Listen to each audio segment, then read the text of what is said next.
In questo episodio volevo parlare della differenza tra le parole cornetto, brioche, brioscina e merendina. Ho notato che molte persone che hanno imparato l'italiano come lingua straniera hanno delle difficoltà con queste parole. Se l'italiano non è la tua prima lingua, forse anche tu hai delle difficoltà con questi sostantivi. Ebbene, in questo video ho deciso di fare chiarezza. A proposito, io sono Luca e ti do il benvenuto sul canale Italiano con Luca. Vediamo questi sostantivi uno per uno. Partiamo dalla parola cornetto, che è la più complessa. Cornetto è il diminutivo del sostantivo corno. Come saprai, in italiano per formare il diminutivo di un nome si usano, a seconda del nome, i suffissi ino oppure etto. Dipende dal sostantivo.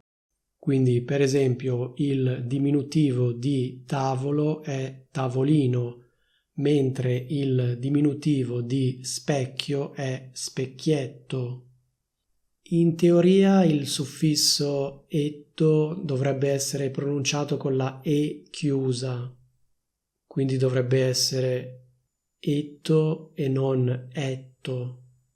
Ma se vuoi sembrare più figo oppure più figa e parlare come si parla a Milano, puoi dire cornetto.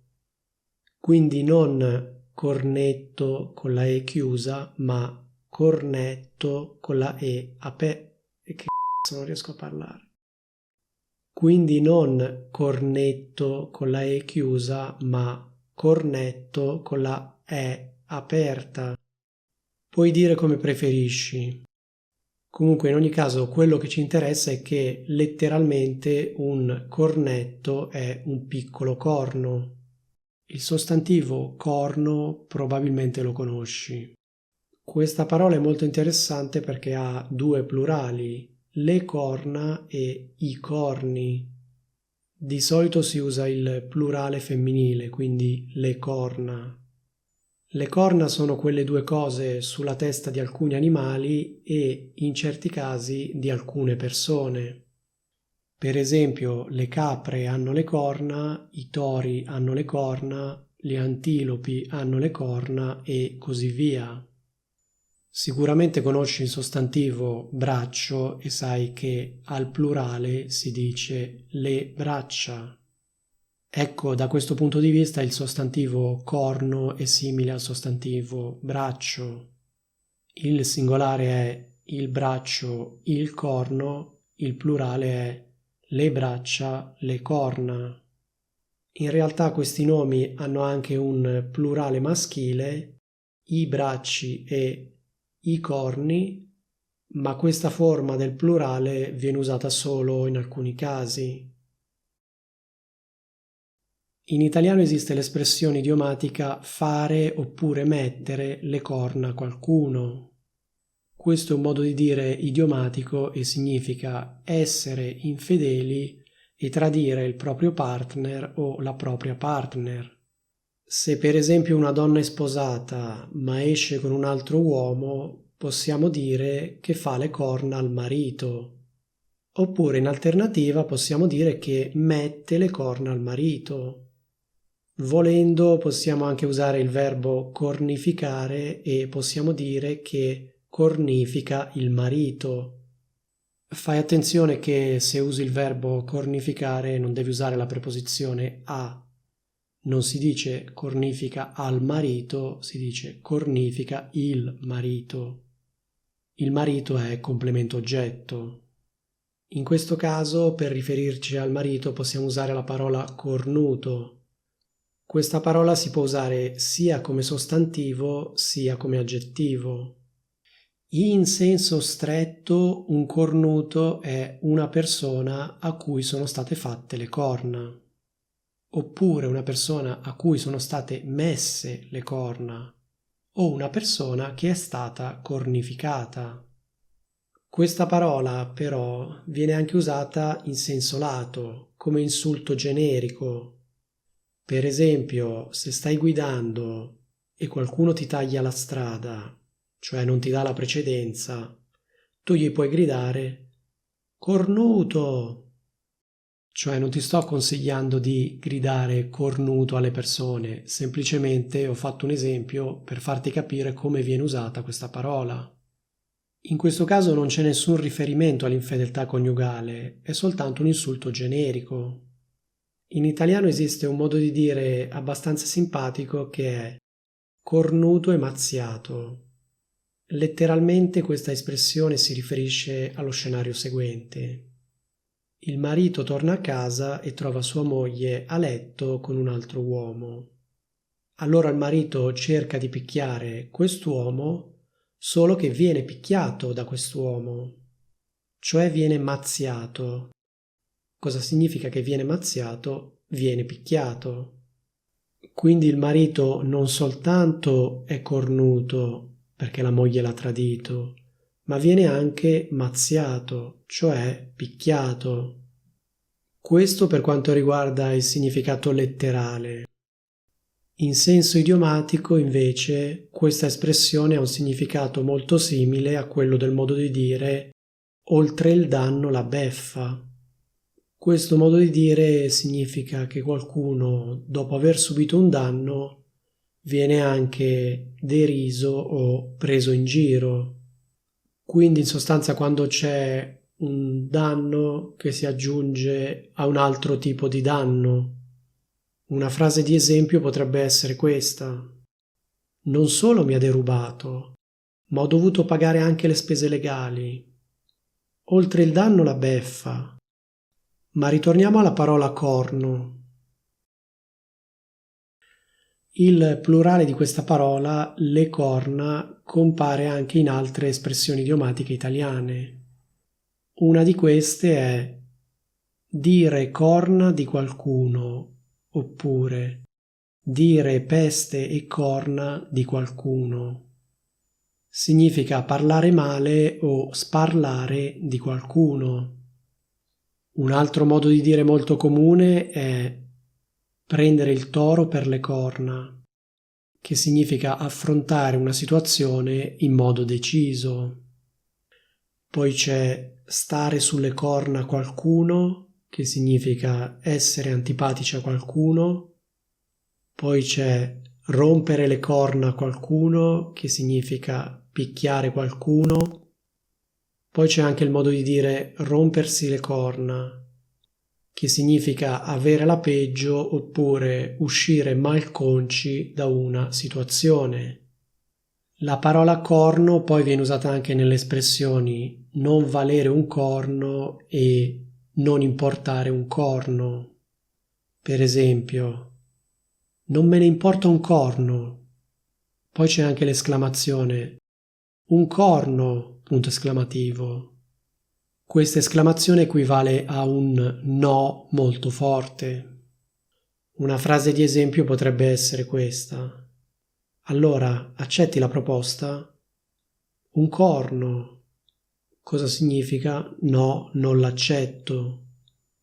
Questa esclamazione viene anche usata per rispondere a qualcosa che ha detto qualcuno, cioè per citare qualcosa che ha detto qualcuno e rispondere a questa affermazione. Una frase di esempio potrebbe essere questa. Qualcuno dice che imparare l'italiano è facile. Facile è un corno. Cosa significa? Non è per niente facile. Questa cosa non è assolutamente vera. Un altro esempio potrebbe essere: tu mi avevi detto che Roberto lavora bene. Lavora bene un corno. Cosa significa? Non lavora per niente bene. Questa cosa che mi avevi detto non è vera. Ma torniamo alla parola da cui siamo partiti, cioè il diminutivo cornetto. Mi raccomando, fai attenzione a non confondere il sostantivo maschile cornetto con la O con il sostantivo femminile cornetta con la A, che è quella cosa che avevano i vecchi telefoni. I nuovi telefoni non hanno più la cornetta, però comunque il simbolo della cornetta continua a essere usato come simbolo del telefono. Il sostantivo maschile cornetto ha vari significati. In primo luogo può indicare uno di quei piccoli corni che vengono usati come amuleti. Per esempio, un cornetto porta fortuna. In secondo luogo può indicare un tipo di gelato simile al cono. Diciamo che la parola cono è più generale e indica tutti i gelati con questa forma. Cornetto invece indica i gelati industriali con questa forma. In origine cornetto era proprio il nome di un tipo particolare di gelato, quindi era un marchio registrato. Oggi viene usato in generale per indicare i coni industriali, quindi i gelati confezionati. Quindi i gelati confezionati a forma di cono che si possono comprare nei supermercati. Per intenderci, per gelati confezionati e gelati industriali intendo quelli che vengono venduti nelle scatole. Vabbè, a volte vengono anche venduti singolarmente, per esempio nei bar, però comunque sono confezionati, nel senso che c'è un cornetto singolo incartato. La parola cornetto non si può usare per i coni che vengono venduti dal gelataio, quindi non si può usare per i gelati artigianali. Se vai dal gelataio devi dire vorrei un cono. In terzo luogo, e questo è il significato che ci interessa maggiormente, il sostantivo cornetto può anche indicare un piccolo dolce a forma di mezzaluna. Gli ingredienti del cornetto sono farina, latte, uova, zucchero, burro e lievito. Forse c'è anche il sale, ma comunque non lo so, non sono un esperto di cornetti. Il cornetto può essere vuoto oppure farcito, cioè con un ripieno di vario tipo. Questo piccolo dolce lo puoi chiamare cornetto oppure brioche. Per esempio, se fai colazione fuori e vai in un bar, puoi prendere un cappuccino e un cornetto, oppure un cappuccino e una brioche. Secondo me la parola brioche è molto più comune, ma forse è solo una mia impressione. Per specificare il tipo di cornetto o brioche, quindi per specificare il tipo di ripieno, puoi usare la preposizione a. Per esempio, una brioche al cioccolato, una brioche alla crema, una brioche all'albicocca e così via. Oppure un cornetto al cioccolato, un cornetto alla crema, un cornetto all'albicocca e così via. Poi in italiano c'è anche il sostantivo brioscina, che letteralmente sarebbe il diminutivo di brioche. Quindi letteralmente significa piccola brioche. Però di solito questa parola viene usata per indicare le brioche mi sto strozzando. Però di solito questa parola viene usata per indicare le brioche industriali vendute nei supermercati. Se una persona mi dice ho mangiato una brioscina, io penso a una brioche industriale in un sacchettino di plastica. Un sinonimo di brioscina è merendina.